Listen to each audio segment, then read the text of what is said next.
प्यारे सत्संग जी, प्यार से कहिए सतगुरु सतनाम सत साहिब जी, सतगुरु सतनाम सत साहिब जी, सतगुरु सतनाम सत साहिब जी। बोल सतगुरुदेव महाराज की जय, सतगुरुदेव महाराज की जय, सतगुरुदेव महाराज की जय। आज के सत्संग के आनंद की जय। आज के सत्संग के आनंद की जय।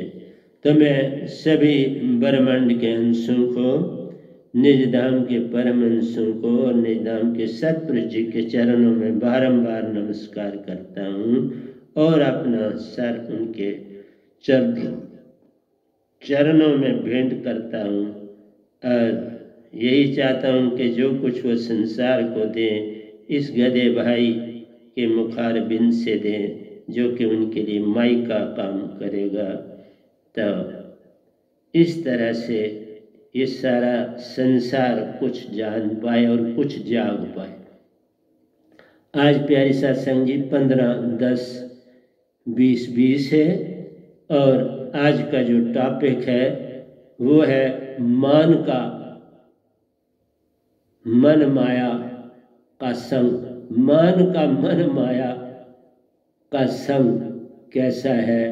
ये मन, ईगो जिसे हम कहते हैं, इसका हमारे जीवन में क्या रोल है, इसके ऊपर आज कुछ सत्पुरुष रोशनी डालने जा रहे हैं और हम सब उसको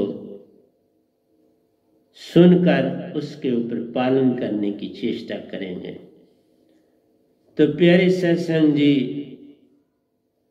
इस सारी दुनिया में ही नहीं, हमारे 7 स्वर्ग हैं, पितृलोक है, हमारे बुजुर्गों का लोक जहाँ वो गए हुए हैं, सुन के लोग हैं, देवलोक हैं, महासुन लोक हैं, 7 सुन लोक हैं, 7 महासुन लोक हैं, 7 स्वर्ग हैं। फिर पितृलोक, बहुत बड़ा पितृलोक है, कोई छोटा सा नहीं, बहुत बड़ा है, बड़ी कैपेसिटी है उसकी, क्योंकि सभी इस दुनिया से जो अच्छे कर्म कर रहे हैं वो वहाँ जाएंगे, उससे अच्छे कर्म करने वाले जो हैं वो स्वर्गों में जाएंगे। पहले में वो जाएगा जिसने बहुत ही सुंदर कर्म करे, दूसरा, तीसरा, इसलिए 7 हिस्सों में बांटे गए हैं और कर्मों का भी हिसाब है। मैं कभी इसके ऊपर भी बोलूँगा कि सतपुरुष जी को यही कहूँगा कि इसके ऊपर भी रोशनी डालें इस गधे भाई के द्वारा। तो आप देखेंगे कि आपके कर्मों को बकायदा सेग्रीगेट किया गया, अलग-अलग किया गया है कि कौन से कर्मों से आप कहाँ जाएंगे। बिल्कुल सच है ये। कर्म बड़े बलवान है, जैसे कृष्ण भगवान ने भी कहा, लेकिन कर्मों से तुम्हारा पूर्ण मोक्ष नहीं। पूर्ण मोक्ष कभी भी आपको सत्य का रास्ता एक संत के बिना कोई नहीं देगा। ना कृष्ण जी ने लोगों को सत्य का पूर्ण रास्ता दिया, ना राम जी ने दिया, ना किसी पीर पैगंबर ने दिया। उन्होंने कर्मों के ऊपर जोर दिया, कर्म करो। मैं आऊंगा, आपको सब कुछ बताऊंगा कि राम जी को भी पता चला, नाम बड़ा राम नाम से। तो आपको देना है मेरे को आस्ता आस्ता सब कुछ, लेकिन आप अपने जीवन में तब्दीली लाने की चेष्टा करो। ऐसे कहानियां ना सुनो, फिर तो वो कहानियां किस्म का गोटा हो गया, अपने कहानी याद की नहीं। अपने जीवन को बदलो, अपने जीवन को समझने की चेष्टा करो। तो मेरा यही कहना है कि हमारे पास स्वर्ग भी हैं 7 सुन लो, 7 महासुन लो, 6 शास्त्र सार लोग, देवलोक। तो ये सारे लोग जो हैं ये इन हंसों के रहने के लिए ही बनाए। जैसे तुम कर्म करोगे वहां डाल दिया जाएगा, और वो सारे के सारे पिकनिक स्पॉट्स, पिकनिक स्पॉट्स के अलावा कुछ और नहीं है। क्योंकि जैसे तुम कर्म करेगा बंदे वैसा ही फल पाएगा। उस लोक में चले जाओगे, वहां आपको हर सुख सुविधा है। इस धरती पर तुम जैसा काम करते हो वो तुम्हें मिलता है, जैसा तुम करोगे मिल जाता है, वैसे ही तुम्हारी फैमिली को मिलता है जैसा तुम करते हो। यहां कर्म करना और दूसरे लोगों में इस कर्म के किए हुए वहां फल भोगना। देखो ये अंतर, ये यही है कि यहाँ जो तुम करोगे वो तुम्हारा जमा होता जाएगा और वहां तुम उसका जो है फल खाओगे। यहाँ बीज बनाना है, उसको पेड़ बढ़ाना है, पेड़ को उगाना है, फल लगाना है, और फल लग गया, वो फल तुम्हारे लिए जमा हो गए और तुम जिन लोकांतरों में जाओगे वो फल खाते रहोगे। जिस समय वो फल खत्म हो गए, जैसे एक दरख्त में आपने कहा बाबा इसको हम बेचेंगे नहीं, एक दरख्त जैसे कोई भी बाग होता है तो हर टाइप का जो एक दरख्त होता है वो मालिक अपने लिए रखता है। मैं श्रीनगर का हूं ना, मुझे पता है। वो जो दरख्त होता है उसको एंड तक रहने दिया जाता है, जब उसका पूरा फल पक जाता है तो फिर उसको उतारा जाता है और वो लोग जो होते हैं परिवार वाले लोग हैं उसका इस्तेमाल करते हैं। तो वो उनका फल हो गया, पैसा भी आ गया कि जो बाग बाकी था वो बेच दिया और अपने लिए। जब वो ठेके पे भी देते हैं तो उनके कईयों के पास बड़े बड़े बाग होते हैं तो वो सारे बेच देते हैं। इन दीवानों के श्रीनगर में भी बाग था जहाँ हम रहते थे, तो या ये भी जहाँ हम रहते हैं ये भी इनका बाग था, और भी कुछ होगा क्योंकि दीवान बादशाहों के होते थे तो इनको बड़ी प्रॉपर्टियाँ मिलती थी। ये वकील होते थे तो इनको बड़ी प्रॉपर्टियाँ मिलती थी, तो बड़ी दौलतें बनाई। और अब तक इनकी पीढ़ियाँ पता नहीं कितनी पीढ़ियाँ खाएंगे, वो तो चले गए लेकिन बहुत कुछ छोड़ गए। तो इस तरह आपको भी जब इन स्वर्गों में जाएंगे तो आपके कर्म आपके साथ जाएंगे, फल देंगे, और फिर खाने के बाद तुम फिर इस धरती पर वापस आओ। जब पिकनिक में आपने के जो किए हुए, जैसे किसी होटल में गए, जितने पैसे लेके गए आपने उतना इंतजाम किया है, जितने देर के लिए बुक किया, घूम घाम रहे हो, फिर जब आखिरी दिन आता है कि भाई नहीं अब पैसे खत्म हो गए तो वापस चलो, तो आप वापस घर आ जाते हो। इसी तरह है इन पितर। तो वहां पर भी तीन बातें हैं। एक तो आपके पास अहंकार है, ईगो जिसे हम कहते हैं। दूसरा एक दूसरे के प्रति जेलसी है, एक दूसरे के प्रति घृणा है, और तीसरा फियर है। तीन चीजें।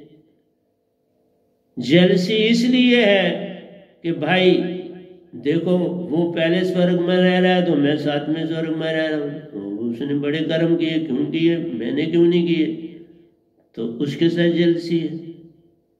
और ईगो भी है कि बाकी लोगों से देखो मैं यहाँ पहुंचा, स्वर्ग में पहुंचा हूँ, बाकी लोग तो सड़ गल रहे हैं, कहाँ कहाँ जा रहे हैं, और मैं स्वर्ग में पहुंचा, देखा मैंने भक्ति की, तो वो उसके अंदर ईगो भी है।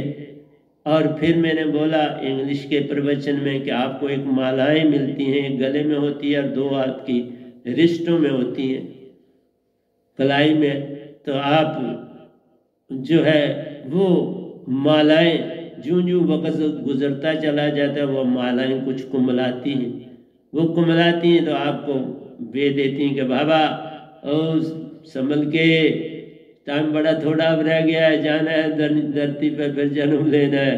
तो वो बड़े बीच में से भयभीत होते हैं कि फिर जन्म लेना पड़ेगा। बाबा हम तो सदा के लिए आए थे, ये तो सदा के लिए नहीं है, वापस जाना है, तो वापस किस जूनी में जाना है ये तो पता नहीं है। जैसा ही तुम्हारा अगला कर्म के बारे में लिखा होगा उस जोनी में जाओगे, क्योंकि किस स्वर्ग के बाद कहाँ जाना है वो भी हिसाब है। हर चीज बिल्कुल बड़ी सुंदर ढंग से काल भगवान का सारा सिस्टम में जो है, इवन सतपुरुष ही वहीं से आया है सारा, तो ये बड़ा सुंदर सिस्टम है। तो आप लोगों के अंदर मैंने कहा कि ईगो भी है और फिर जेलसी भी है, ऊपर में क्यों रहता है, और जो ऊपर रहता है उसको बड़ी ईगो है कि देखो मैं पहले स्वर्ग में रह रहा हूँ। दूसरे वाला कहता है, जो दूसरे में कहता है भाई मैं 5 से तो ऊपर हूँ, जो तीसरे वाला कहता है भाई मैं तो 2 से ऊपर हूँ, जो दूसरा वो कहता है मैं 1 से ऊपर हूँ, और जो साथ में है वो कहता है मैं पितरलोक से ऊपर हूँ। इस तरह से हर जगह पर ईगो है, वहाँ आपका अहंकार भी है, वहाँ आपके अंदर भय भी है और आपके अंदर जेलसी भी है। ऊपर से कोई आपसे ऊपर हो तो आपको जेलसी है। वो इस जो दुनिया में इस दुनिया में जो चीजें हैं वही डिटो उधर है, अंतर कोई नहीं है, बिल्कुल एक जैसी है। और फिर दूसरी चीज होती है कि इस दुनिया में रिश्ते बनते और टूटते हैं। रिश्ते एक तो आपके बनते हैं, पैदाइशी रिश्ते हैं आपके, तो वो रिश्ते आपके वो बड़े मजबूत होते हैं। लेकिन उन रिश्तों में भी तीनों चीजें काम करती हैं। जो बड़ा अमीर हो जाता है उसको ईगो हो जाती है, जो उनसे गरीब होता है उनको वो बस सलाहें देता रहता है। वैसे तो कोई मदद भी कई बार करते हैं सारे, ऐसा नहीं मैं कहता, और बड़ी ईगो होती है उसको। और दूसरे जो नीचे होते हैं उनको जेलसी होती है अंदर से। बेशक हाथ बांध के उसके पास जाते हैं किसी काम के लिए, लेकिन अंदर से जल्दी ये भाई ये तो हम तो हमारे खानदान वाले बड़े अमीर थे, ये तो नहीं था, लेकिन ये अब अमीर हो गए और हम तो गरीबे रह गए। तो इस तरह से तीनों चीजें इस धरती पर भी हैं, और जिस लोकांतर में आप जाओगे वहां पर इनका सरबंध नहीं टूटता। ये तीन चीजें बड़ी खतरनाक हैं आपकी, अहंकार आपका, नफरत दूसरे के प्रति और भय, ये तीनों। और संसार में एक रिश्ते आपने ये बनाए, दूसरे रिश्ते बनते हैं। आप जब आप कोई काम करते हो, किसी पोस्ट पर जाते हो, किसी से मित्रता होती है, किसी से मन बटाव भी होता है, तो ये चीजें संसार में भी हैं, वहां पर भी। तो मैंने एक बात बताया कि वही तीन तबके जो बने हुए हैं उनका बड़ा प्रभाव, सत रज और तम, और उन्हीं तीनों के कारण ही तो ये हमारे पास जो ये तीनों चीजें आती हैं। अहंकार भी होता है, एक अमीर है दूसरा गरीब है। बिजनेसमैन में भी जब बिजनेस करते हो तो क्या कहते हैं, उन्होंने दो हिस्सों में बांटा होता है। जैसे मैंने मोस्टली देखा बिजनेस में, एक आदमी ने समझो दुकान है तो वो दुकान संभाले हुए है, जो दूसरा है वो बाहर से सौदा क्या क्या लाना है, क्या कमी है, कहाँ से लाना है, वो उधर रिलेशन अपने बनाता है। उन चीज़ों को, दुकान को हर समय भरा रखता है, क्योंकि जो दुकान वाला पे बैठा है उसके पास समय तो नहीं है वो कहीं जाए। तो जो दूसरा होता है वो हर चीज़ दुकान पर पहुंचाता है, हर चीज़। शाम को दोनों की मीटिंग इकट्ठी होती है, फिर सारा पैसा जो भी आया होता है उसको खर्चे के लिए अपना अपना दोनों अलग निकाल लेते हैं, फिर दूसरे सामान के लिए पैसे अलग बैंक में डाल देते हैं। तो खर्चा भी निकाल क्या क्या हमने लेना है, तो बड़े हिसाब से चलते हैं। लेकिन आहिस्ता आहिस्ता जब बिजनेस डेवलप होता है तो फिर नफरत भी शुरू हो जाती है, फिर लालसा आ जाती है कि बिजनेस मेरे हाथ में आए, मेरे बच्चे हो गए हैं, अब उनको बिजनेस पे लगाना है, तो फिर वो अलादगी करते हैं। फिर अलादा तो कई तो लड़के करते हैं अलादा, वो भी मैंने देखे, लड़के लड़ते भी बड़े ज़बरदस्त हैं, दोनों के ग्रुप आ जाते हैं, एक दूसरे की मारपीट भी होती है, कोर्ट केस भी बनते हैं, वो भी मैंने देखा। कि इस जीवन में सब कुछ देखा, कईयों को प्यार से आपस में अलग होते भी देखा, सेपरेट होते भी देखा, भाइयों को आपस में लड़ते हुए भी देखा, प्यार से अलग होते भी देखा। जो सत्य होते हैं वो बड़े प्यार से अलग होते हैं। जो रज होते हैं उनमें भी दो तबके हैं। एक तबका जो है पूरी तरह से जो है वो छाया हुआ होता है, वो न्यूक्लियस कहलाता है। वो पूरे मुल्क में छाया होता है और वो अपना पता नहीं लगने देता, लेकिन वो छाया होता है, सारी पावर उसके पास होती है। बाहर जो इसी तरह से होते हैं वो तो सिर्फ दिखावा होता है, शो पीसेस होते हैं, पावर सारी उनके पास हिडन होती है और वही सारी हुकूमत चलाते हैं, सारा कुछ चलाते हैं। तो उनके पास बड़ा ईगो होता है क्योंकि वो सब कुछ चला रहे हैं और उनका ईगो सदा रहता है और वो सदा कामयाब रहते हैं। वो ऐसे हिडन चलते हैं कि ना पीछे जाते हैं ना आगे जाते हैं, मिडल मैंने जैसे कहा दरिया का मिडल पानी बड़े आराम से चल, उसको कोई तकलीफ नहीं, कोई गंदगी डालो ऊपर वाला ले जाएगा, मिडल वाला ठीक है। कोई पत्थर शत्तर की चोट खानी है वो बॉटम वाला खाएगा, मिडल वाला मजे से चलेगा। मिडल वाला जो है वो बड़े मजे में रहता है और उसने अपना ठिकाना छोड़ता नहीं, उनकी बड़ी यूनिटी होती है। वो दरिया के पानी वो बड़ी यूनिटी में चलते हैं, थिक होके चलते हैं, उनको कोई प्रॉब्लम नहीं। ऊपर वाला भी झटके खाता है, नीचे वाला भी चोटें खाता है, मिडल वाला मज़े से चलता है। इसलिए जो मिडल में चलता है वो बड़ा मज़े में रहता है। और हर हुकूमत उसी तरह से चलती है, सब संसार उसी तरह से चलता है। इसलिए बोला कि ये रिश्ते बनते और टूटते हैं, और एक बना वो टूटा, दूसरी तरफ चला, और ये तीनों के कारण ये रिश्ते टूटते हैं। तो इसमें मेकिंग एंड ब्रेकिंग आती है, क्योंकि इसमें भी ईगो है, जेलसी है, ये सब कुछ है। तो हमारे पास सबसे बड़ी जो चीज़ है वो ध्यान में देने वाली है कि हमारी सुरती भी तो है, उसकी भी तो कोई जगह है, उसकी भी कोई जगह बनानी चाहिए। तो हमारे अंदर में जो सबसे बड़ी चीज़ है वो है इंटेंशन, कि हमारी इंटेंशन क्या है। तुम लड़ो, रिलेशन बनाओ, ब्रेक करो, इंटेंशन जो है वो काउंट करती है। इंटेंशन क्या सात्विक है, राजसिक है या तामसिक है।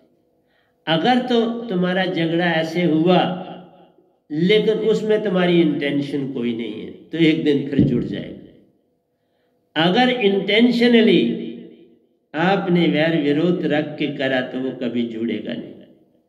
इसलिए सात्विक जहां होगा मौजूद, वो इंटेंशन बुरी नहीं लाएगा। सेपरेट हो जाएगा, बड़ा दुखी होकर सेपरेट होगा, वो कई बार रोएगा, कहेगा हम दोनों भाइयों की तरह रहते थे। जैसे मैंने आपको एक कहानी भी सुनाई थी, आज के युग में भाइयों को इकट्ठा रहना ज्यादा कठिन है, दो मित्र इकट्ठे रह लेते हैं। भाइयों को जो है उनमें प्यार रखने का बड़ा तरीका यह है कि वो, क्योंकि वहाँ बंटवारा होता है, तो बंटवारे में जरूर एक आदमी जो है को कुछ ना कुछ सेक्रीफाइस करना पड़ता है। अगर मकान ही है तो बाबा फ्रंट कौन लेगा तो बैक कौन लेगा, ऊपर कौन लेगा तो नीचे कौन लेगा, है ना। थोड़ा सा ये भी हर एक चाहेगा मैं फ्रंट लूं, तो फिर एक को तो सेक्रीफाइस करनी है, नहीं मैं बैक ले लेता हूं। कोई किसी को ऊपर लेना है, किसी को नीचे, तो एक को सेक्रीफाइस करनी है, कौन सा उसको अच्छा लगता है। तो मेरा कहने का मतलब फिर वहाँ तीसरे आदमी को पढ़ना पड़ता है। अगर पेरेंट हैं तो अपने जीते जी कर देते हैं, तो वो खुद कर देते हैं दोनों को बिठा के, नहीं तो अगर वो चले जाते हैं नहीं करते तो फिर ज़्यादा परेशानी बनती है बाद में। तो मेरा कहना है कि हमारे अंदर की जो भाषा है वो बड़ी मदद करती है। अगर आप सात्विक तबीयत के हो तो आपकी बनतर बनी रहेगी। जैसे मैं आपको बोलता हूँ, हम 3 भाई थे, 3 भाई हैं, और तीनों में बड़ी सुंदरता से सेपरेशन हुई, कोई लड़ाई झगड़ा किसी किस्म का नहीं। खासकर जो मेरे बड़े भाई साहब हैं वो, उनमें बड़ी सहनशीलता है, वो किसी किस्म का कोई कन्फ्रंटेशन नहीं लेते। और मेरी थी कि मैं सेक्रीफाइस करने का आदि था, मैं 1 मिनट में एक बात का डिसीजन कर देता था और वो मेरे बड़े भाई साहब को ठीक लगता था।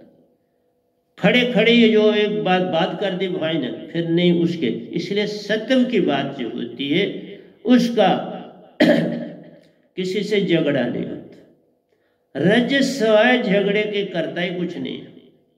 हुकूमत उसने करनी है, राज उसने करना है, पोस्टें सारी उसने संभालनी है, अच्छी अच्छी जगहों पर उसने लगना है, सब जगह उसका राज चलना है, पर दिखावा किसी और को के द्वारा कराते हैं। खुद सामने नहीं आते लेकिन अंदर से सब कुछ उन्हीं के हाथ में होता है। मैंने यही कहा, दुनिया सारी में यही कहानी। एक तबका छाया रहता है और वो नहीं छोड़ता, बाकी आते और जाते।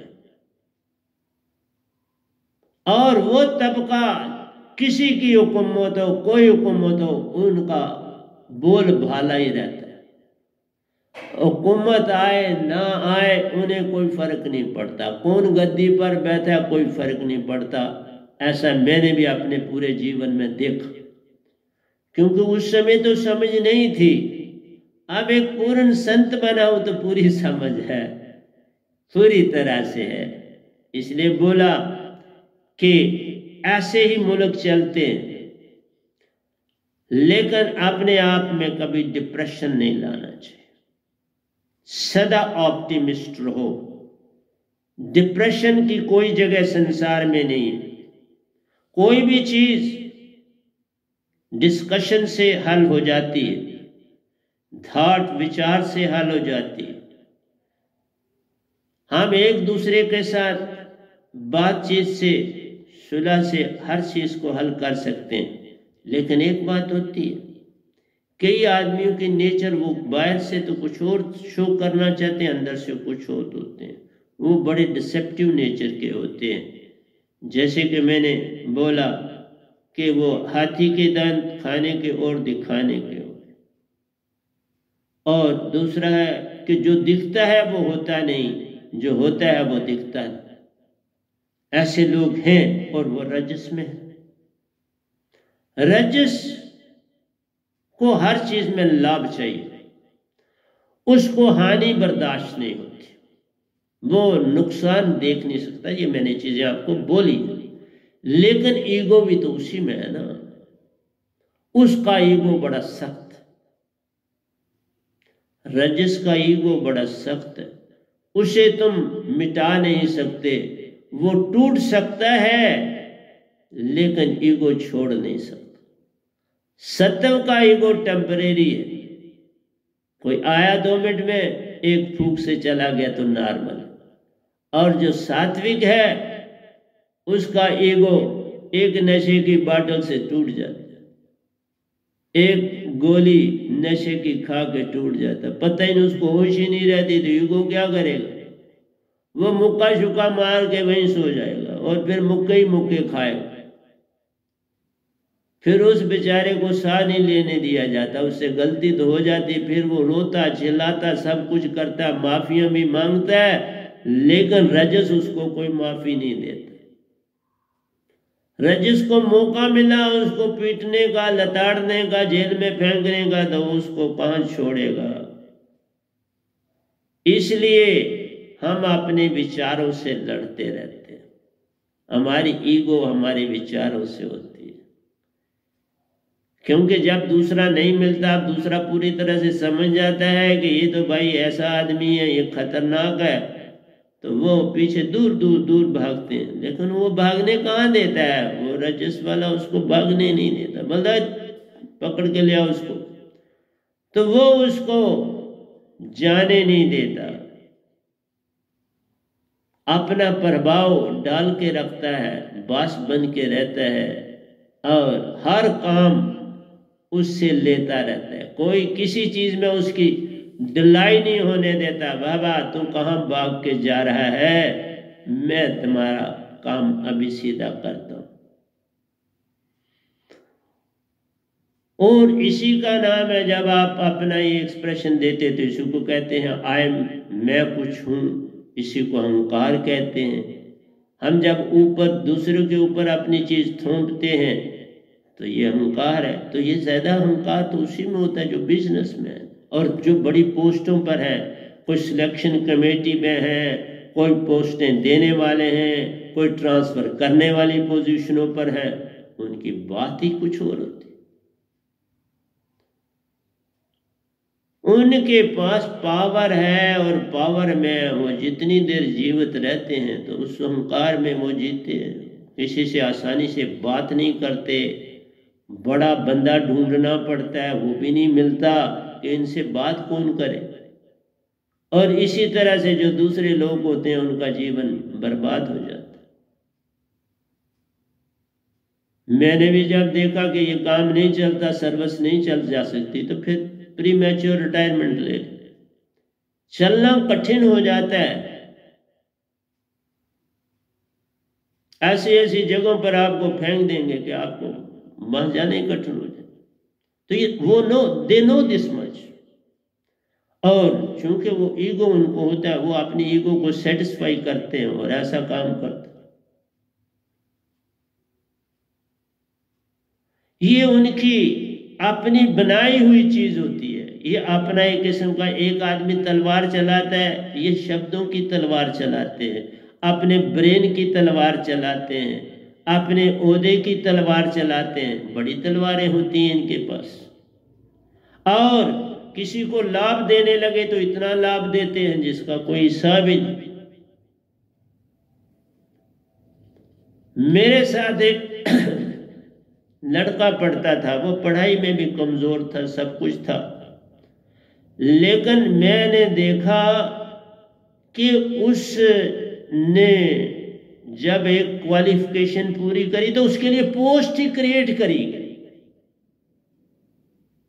वो पहले पोस्ट नहीं थी, और उसके लिए वो पोस्ट क्रिएट ऐसी करी गई कि वो वहीं पे रिटायर हुआ है। उनको और कोई था ही नहीं उस फील्ड का, उस एक ही की अपॉइंटमेंट हो गई, तो बस वो वहीं रहा और वहीं रह के वहीं रिटायर हुआ।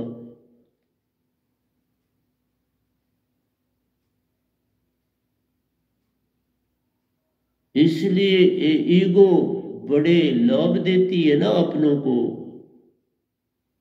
बड़े लाभ देती है, और ये मिडिल तबका होता है, किसी को पता नहीं लगता।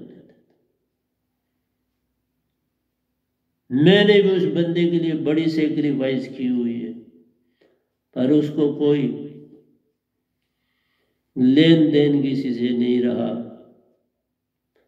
और कुछ होते ऐसे हैं कि अपने मतलब को पूरा करने के लिए सब कुछ करते हैं, और उनको किसी का दुख दर्द तकलीफ दिखाई नहीं देती। वो मजा लेते हैं किसी के दुख तकलीफ में, वो आनंद मानते हैं उसके दुख तकलीफ में, और उसी में उनको बड़ी संतुष्टि मिलती है। इसलिए उसी को हम बोलते हैं ये बड़ा भाई अहंकार है, इसमें बड़ा अहंकार। और होता है, ये झूठ नहीं है साहब जी, मन की ये वृत्ति है, किसी को रुलाती है, किसी को तड़पाती है, किसी को बादशाह बना के दूसरों पर हुकूमत करना सिखाती है। तो बड़े बादशाह होते हैं, बादशाह एक नहीं होता, जो होता बादशाह के आगे भी जितने होते हैं ना, वो सारे बादशाह होते हैं। ये जितनी बड़ी पोस्टें हैं, ये to बादशाह ही होते हैं, ये सब बादशाह होते हैं, और वो ईगो से लदे होते हैं। और जब वही बात हो गई, जाना है दुनिया से, अगर जलना है तो भी तुम्हारे कद बुद्ध की जगह ही चाहिए, अगर तुम्हें कब्र में डालना है तो तुम्हारे कद बुद्ध की ही जगह चाहिए। सब मिट जाता है जब ये तन छूट जाता है, न तुम्हारी ईगो रहती है। लेकिन मुझे हर चीज में देखो, अगर आप सत्य के रास्ते चलते हो तो फिर डरना नहीं चाहिए, जो तुम्हें मिला वो उसी राजी हैं हम उसी में जिसमें रजा हो तेरी। जिनके पास बड़ा कुछ है तो वो मरेंगे भी वैसे ही ना, जाएंगे भी वैसे ही, तो घबराने की कोई बात नहीं होती। राजो नरक मिलता ही मिलता है, तप से राज मिलता है, राज से नरक मिलता है, क्योंकि वो तो अब राजा बना। तो मैंने कहा एक राजा नहीं होते, बड़े राजा होते हैं। जितने भी लोग टॉप की रैंकिंग की पोस्टों पर बैठे होते हैं, कमेटियों के मेंबर होते हैं, सारा कुछ होता है, वो हजारों होते हैं, वो सब बादशाह होते हैं, वो अपने अपनी यूनिट में बादशाह है। इसलिए महाभारत में अर्जुन को भी बड़ा मान था कि भाई मैं बड़ा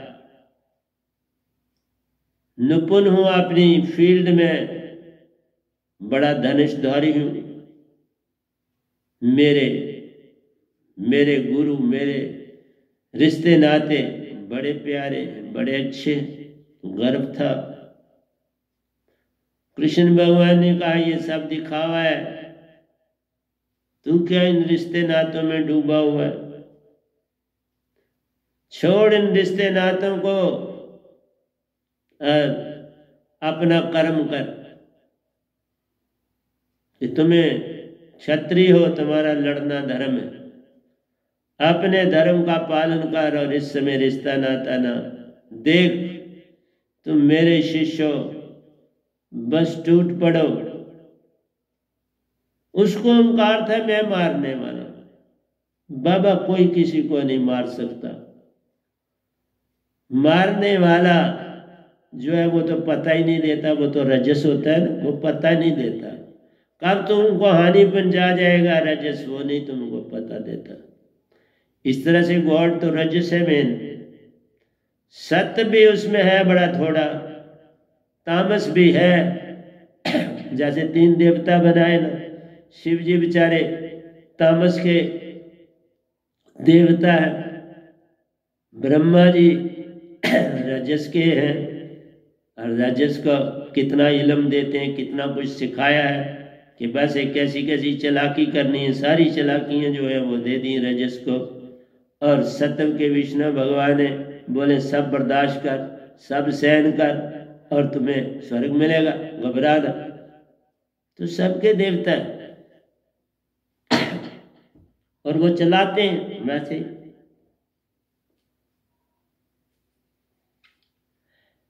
तो अर्जुन बेचारे को भी कृष्ण जी का कहना मान के तो लड़ना पड़ गया। लड़ा, मारा, मरे और एंड में हिमालय पर चढ़े और बर्फ में गले। कौन बचता है? आज मैं चला, कल तेरी बारी है। इस संसार में आना और जाना ही तो बारी बारी है, इसलिए कोई नहीं बचता। लेकिन अच्छे कर्म है सोने की बेड़ी, बुरे कर्म है लोहे की बेड़ी, परंतु दोनों कारण बंधन के। कृष्ण जी ने उसको ये नहीं बताया कि मोक्ष पूर्ण भी पाया जा सकता है, उसकी तरफ चलो। उनका पास जीवन था, उनको उस तरफ लगा सकते थे, नहीं लगाया। क्योंकि मन थोड़ा कहता है तुम आत्मिक बनो। तुम्हारे अंदर जो यूनिट गॉड बैठा है तो पल पल तुमको बरमाता, वो तो किसी संत के पास जाने ही नहीं देना चाहता। क्योंकि संत से मोक्ष मिलेगा तो उसके उतने बंदे कम हो जाएंगे, वो फिर कभी जन्म नहीं लेंगे, तो उसको राज किसके ऊपर करना है?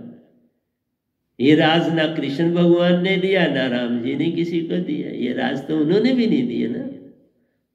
उन्होंने भी इस गार्ड तक ही रखने, अपने तक ही रखने में कहा चलो मरो, कोई नहीं, तुम्हें कर्म मिलेंगे, फिर आओगे दुनिया में, और फिर ये महाभारत होगी, फिर रामायण होगी, ये हर क़यामत में ये चलती रहेगी। तो ये तो एक किस्म का वो सिस्टम बन गया। जब भी नई बार फिर जनरेशन आएगी तो ये वही चीज डिट्टो वैसे ही घटेगी,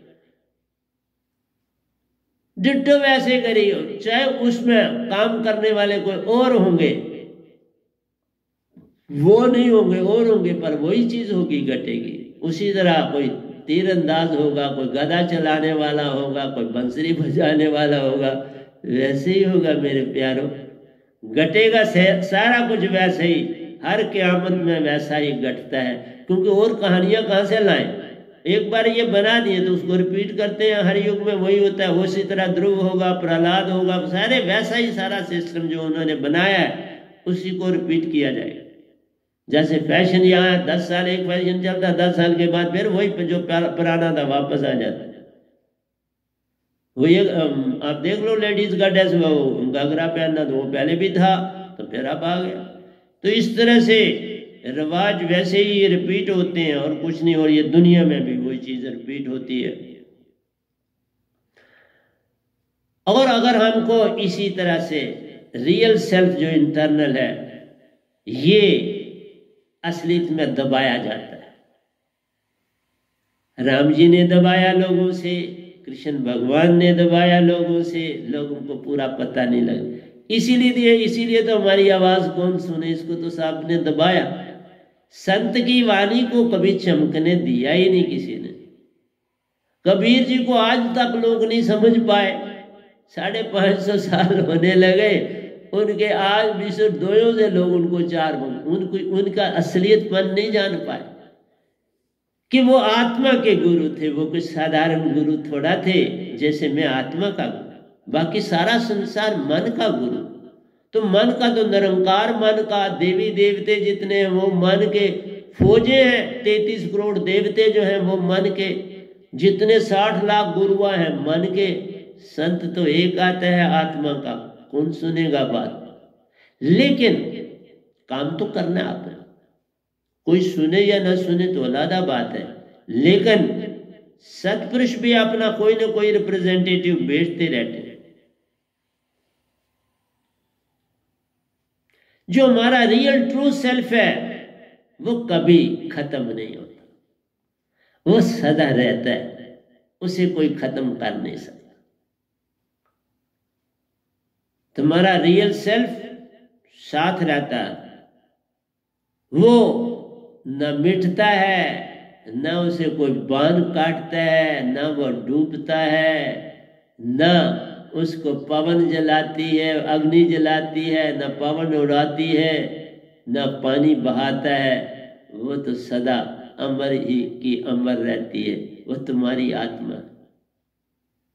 मन आएगा और जाएगा, फिर वापस वही भाव फेंक देगा और फिर बन जाएगा। मन बनता और मिटता है, आत्मा जो एक बार सत्पुरुष ने बना दी, ना ये घटे ना बढ़े, ना इसका कुछ बिगड़ता है, ना इसका कुछ बनता है, जैसी है वैसी रहती है। जिसको पवन उड़ा न सके, अग्नि जला न सके, शस्त्र काट न सके, वह तो शब्द विदे, और ये आत्म वैसी विदे है जिसका नाम हंसा है। ये साधारण नाम नहीं है, ये हंस है। इसको ना तारीफ चाहिए, ना इसको कोई वस्त्र चाहिए, ना इसको इज्जत चाहिए, ना इसको ईगो का पता है, ना इसको डर का पता है, ना इसको जेलसी का पता है। ये इसलिए देखती है, ये चीजें देखती, ये हो क्या रहा,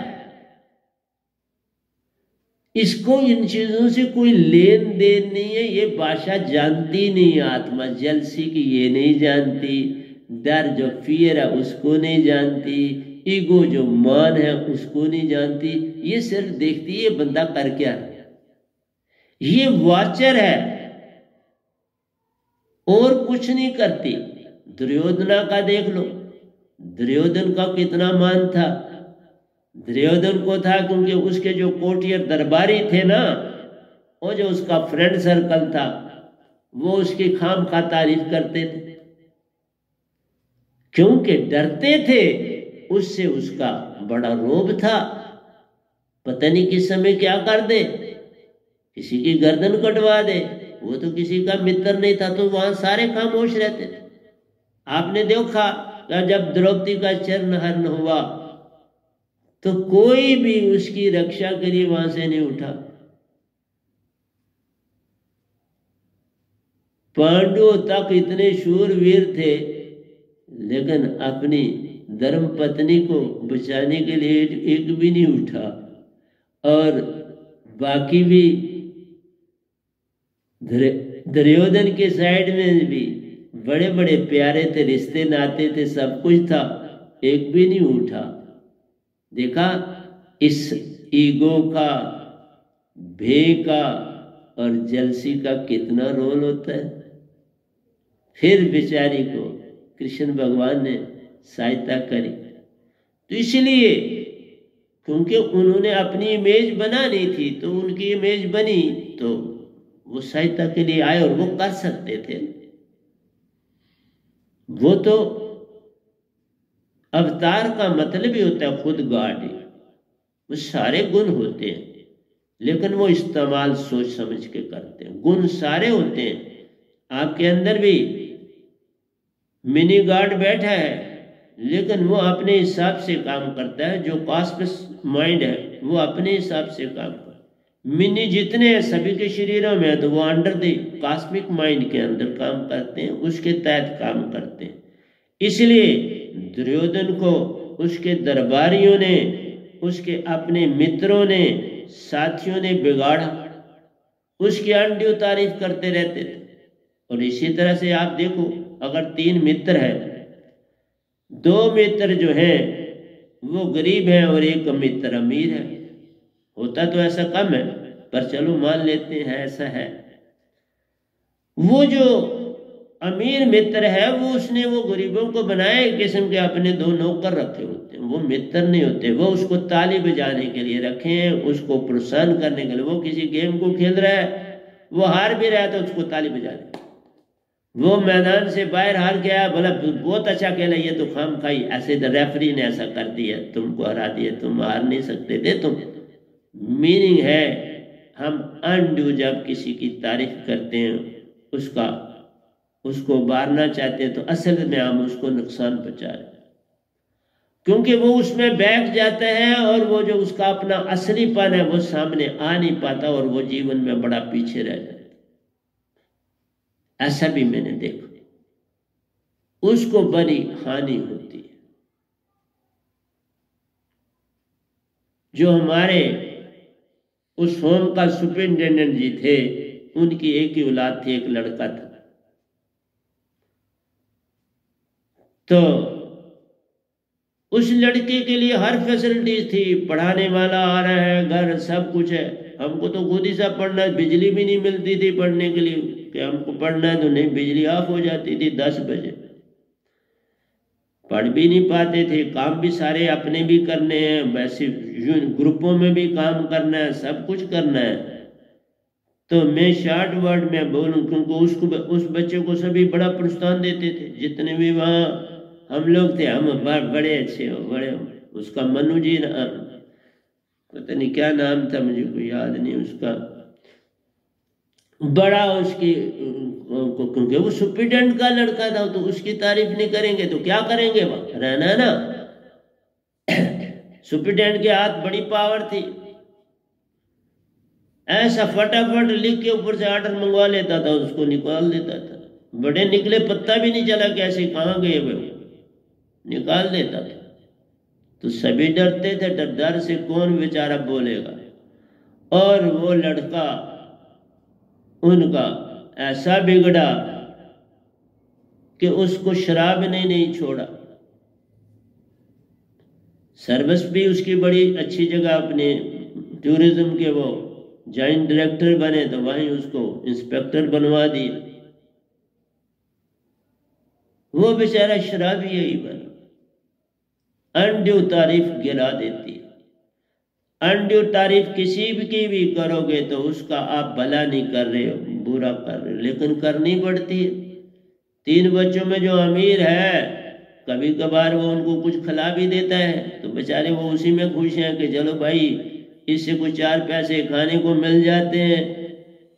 कभी उधारे भी मांग लेते हैं तो दे देता है, चलो मुका देते हैं, पर दे तो देता ना उस समय। तो इसलिए दुर्योधन जी बड़े महाखुश कि उनके दरबारी, उनके कोर्टियस जितने थे, अपने क्लोज फ्रेंड्स, कंपेनियन, सारे साथी तारीफ करते थे। और जिसकी तारीफ अनड्यू होती है उसका एक दिन डाउनफॉल होता है। अनड्यू तारीफ से आदमी का कभी भला नहीं होता, उसका पतन होता। अर्जुन की अनड्यू तारीफ नहीं थी, तभी तो भगवान कृष्ण उसके खुद सारथी बने। वह अच्छा सच्चा धनुषधारी था और उसने कभी तारीफ नहीं चाहिए। लेकिन जब कर्ण को कृष्ण भगवान शाबाश देते थे, वो थी सच्ची झूठी नहीं थी, लेकिन अर्जुन को बड़ा बुरा लगता था। उसके ऊपर ऐसा लगता था कि 100 तीर ने मुझे मार दिया।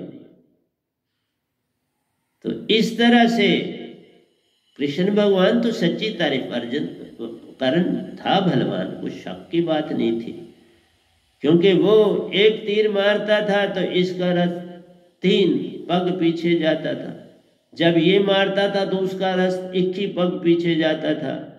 तो ये चाहता था मेरी बड़ी ताकत है, उसको ये नहीं पता था कि त्रैलोकी का मालिक मेरे रथ पर बैठा है, तो भी ये 3 कदम पीछे जाता है। तो तभी उन्होंने कहा, अर्जुन, जंग के बाद कर्ण का एक तीर तुम्हारे रथ को पताल में ले जाता, जहां से तुम्हारा वापस रथ ही ना आता। वो ऐसा तीर मार रहा था, मैंने पूरी धरती का बोझ उस पर डाला हुआ था, तो भी तुम्हारा रथ 3 कदम पीछे जाता था, और तुम 21 की बात करते। इसलिए झूठी तारीफ नहीं करनी चाहिए। कृष्ण भगवान ने सच्ची तारीफ करी। कर्ण डिजर्व करता था, बड़ा धनुषधारी था और अर्जुन से आगे का था। इसलिए संसार में मैं एक ही चीज लेसन आपको देता हूं, हर चीज में कभी किसी की झूठी तारीफ न करो, खामोश रह जाओ। मैं ऐसा करा जीवन, मैंने कभी उन मनु जी की, जो मेरे सुप्रिटेंडेंट का बेटा था, अनड्यू, कभी मैं कुछ बोला ही नहीं उसको, खामोशीदारी। लेकिन बाद में देखा कि कितना बड़ा जुआरी हो गया, बीवी छोड़ के चली गई, फिर वो अकेला पड़ा रहता, तनख्वाह शराबों में, फिर उधार मांगना शुरू। 10 दिन में अपनी तनख्वाह खा देता, फिर उधार मांगना शुरू कर देता। इसलिए प्यारी सत्संग जी, बुरी लत, और उसको बुरी लत भी इस तरह लगी कि उनके एक रिलेशन में वो पायलट थे, वो बहुत ज्यादा वहां आते जाते थे, तो उनकी बाटलें वहां पड़ी रहती थी, शराब पीते थे तो छोड़ देते, तो वो फिर चखता था पीछे, ये क्या चीज है, बच्चा था, फिर लत लग गई ना। इसलिए मैंने कहा, अगर घर में एक शराबी है तो वो बच्चों को तबाह कर देगा, क्योंकि बच्चा चखता है, ये क्यों पीता है भाई, उसको थोड़ा पता है इसका, वो कहते ये पीता है तो मैं पीऊं तो क्या बुरा होगा। पर जब 2-4 बार पीता है तो उसको बड़ा स्वाद आ लगता है, वाह वाह वाह, झूमने लगता है, तो फिर वो फिर कहाँ छोड़ेगा, फिर नहीं छोड़ता, फिर लत लग गई। इसलिए जो रजस तामसिक वृत्ति का बंदा है, उसको ये नशे मार देते हैं। वो तो गरीब होता ही है, लेकिन नशे से वो। और इस कोरोना के पीरियड में देखो कि दिल्ली में जब ऐलान हुआ कि बाबा अब शराब का रेट भी बढ़ा और खुली, कितनी लंबी लाइन थी, और लंबी लाइन में वही गरीब थे। कहाँ से पैसा ले आए वो शराब पीने के लिए रेट पे, और रेट भी इसलिए बढ़ाते हैं कि वो ज्यादा लोग, गरीब लोग हैं, उनके से कमाई करें। कौन उनका लिहाज करता है, वो सोर्स ऑफ इनकम है, इसलिए वो चीजें महंगी बिकती हैं। तो खैर, इन चीजों के विषय में मुझे नहीं ज्यादा कहना है, लेकिन मैं आपसे इतना जरूर कहूंगा कि आप जो ईगो है, ये आदमी को जीने नहीं देती, और ये मन ने ऐसी चीज दे दी है। 7 देखो 3 वो दिए, सत रज और तम, 14 इंद्रियां दी, और ये सबसे बड़ा दुश्मन 7 दे दिया। तो आपका कहाँ भला कर रहे हैं ये गॉड भगवान, जिनकी तुम रोज पूजा पाठ करते हो, और फिर तुम कहते हो हम भी गुरु धारण करे हुए। वो सारे के सारे गुरु तो आपको इस निरंकार भगवान तक ले जा रहे, और सारे अंग इन्हीं के दिए हुए। तुम तो खुद तो हो नहीं उनका अंग, तुम तो खुद आत्मा नहीं हो, तुम हंसा। आत्मा विजाती है, उसमें बेसर एलिमेंट साथ जुड़ा हुआ है बाबा, इसलिए वो फॉल्स ट्रुथ है, ट्रुथ नहीं है, फॉल्स है। इसलिए बार बार समझाता हूं कि बाबा समझो। इसलिए महाभारत ले लो, महाभारत तुम्हें क्या सिखाती, देखो महाभारत तुम्हें एक चीज दिखाती है कि ये जो घटना घटी है, ये घर घर की घटना है। भाई भाई लड़ रहा है, रिश्ते नाते आज बनते हैं, कल टूटते हैं, और बड़ी दुश्मनियां पड़ती हैं। दोस्ती में कोई लंबी दुश्मनी नहीं पड़ती, क्योंकि कुछ लेन देन बंटवारा नहीं है ना, वो सारी उम्र चलती है। रिश्ते नाते नहीं चलते, किसी से तोड़ते हो, किसी से जोड़ते हो, और ये बैटल जो है किसकी है, ये जंग किसकी है, ये तुम्हारे अहंकार की है। हर टाइम हर जगह इसका बोलबाला है। ये जो जंगें होती है तो इसी ईगो के कारण है ना। और किसके कारण? हम किसी का घर जलाते हैं, किसके कारण? इसी ईगो के कारण।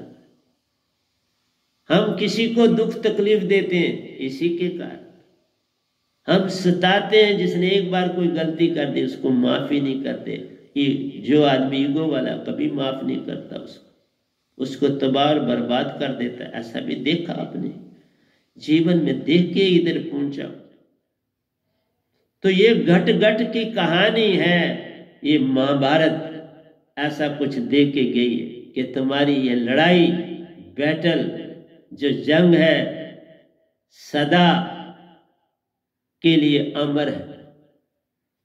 जब तक दोबारा ये द्वापर नहीं आएगा, ये सिलसिला चलता रह जाएगा। हाँ, सतयुग आता है, ये चीजें दिखती नहीं।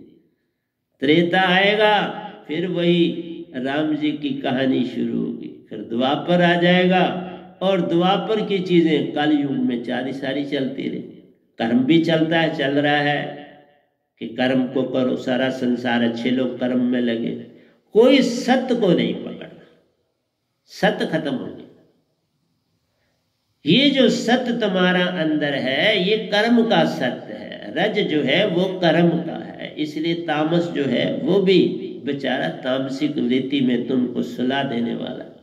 इसलिए इन तीनों चीजों से तुम्हारा कहीं पार नहीं।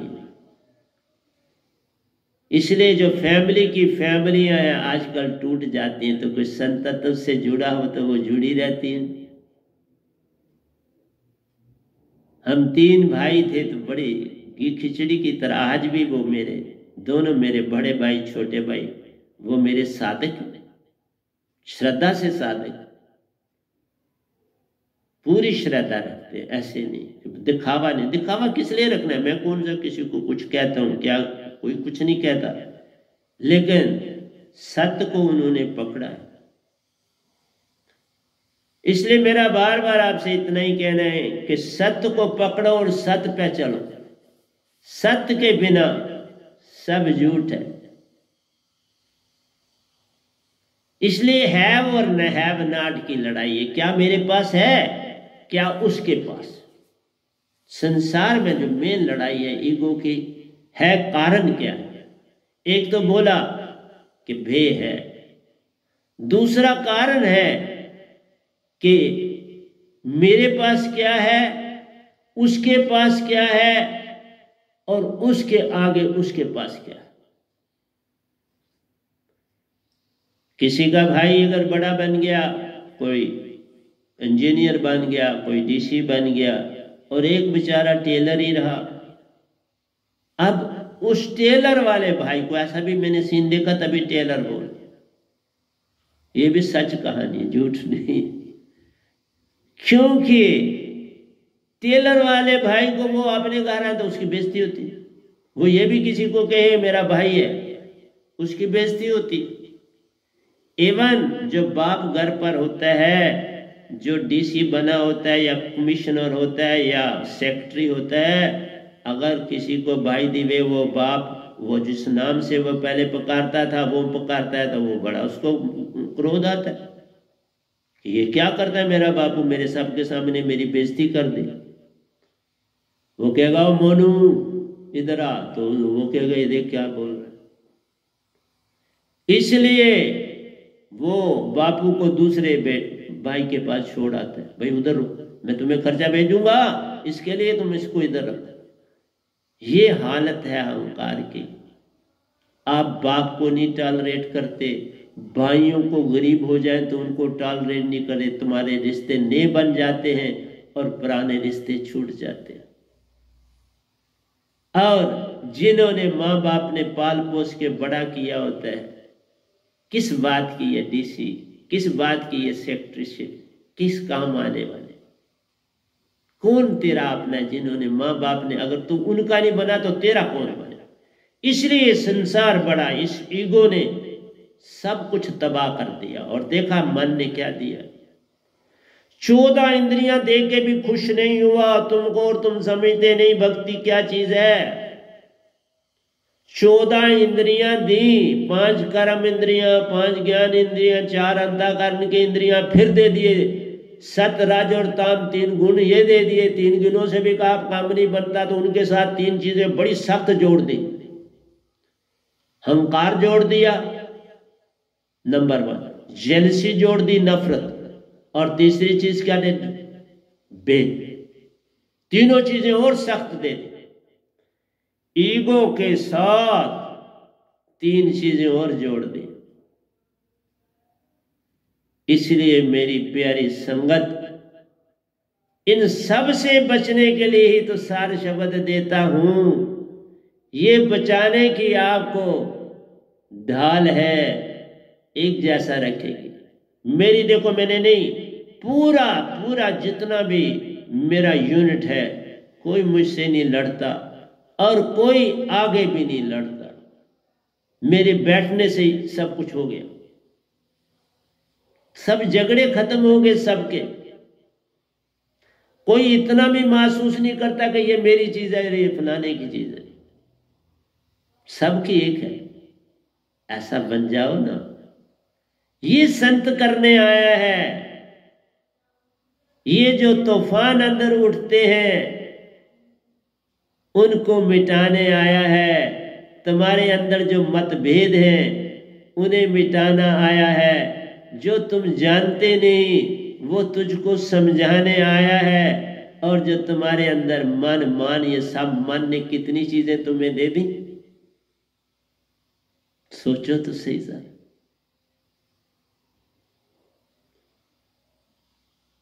इक्कीस चीजें मैंने अभी तक आपको बता दी हैं। देखो, 14 आपकी इंद्रियां दी ना उसने, फिर आपको 3 गुण दिए, सत रजन तम,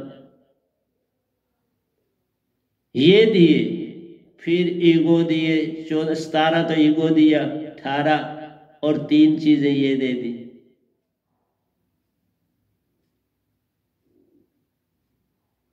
खुद भी साथ है ना,